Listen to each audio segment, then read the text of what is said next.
U.S. Secretary of State Mike Pompeo has fired fresh criticism at North Korea and China. He reconfirmed Washington's goal of completely denuclearizing North Korea and said the closure of the Chinese consulate in Houston was due to it being, quote, a den of spies. Our Choi Jeong-yoon with the details.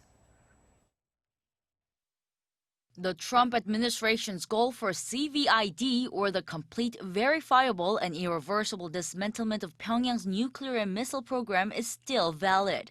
That's how U.S. Secretary of State Mike Pompeo responded Thursday to Republican Senator Cory Gardner's question on the regime's denuclearization at a Foreign Relations Committee hearing.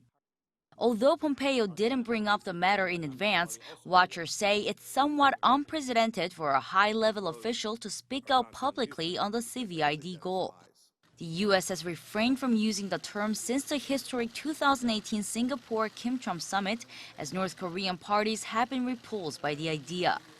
Since then, it's been coined as FFVD, Final Fully Verified Denuclearization of North Korea, which for some time has also been seldomly used by U.S. officials to not anger Kim's regime. In fact, Kim Yo-jong, the influential sister of the regime's leader, made it unofficial earlier this month for the U.S., Japan, and Australia, calling for a definite measures on achieving Pyongyang CVID. Meanwhile, reflecting rising tensions between the world's two largest economies, Pompeo also stressed President Trump's tough line on China, calling them the central threat of our times. Most importantly, on China, we see the Chinese Communist Party also for what it is, the central threat of our times. Our vigorous diplomacy has helped lead an international awakening to the threat of the CCP. Senators, the tide's turning.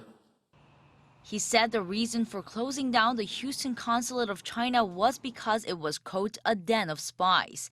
He also cited international support for Washington's policies, although he expressed dismay at the number of countries supporting Beijing's new security law for Hong Kong. He added that China's invasion of human rights over ethnic minorities in the western part of the country will face the U.S.'s additional actions.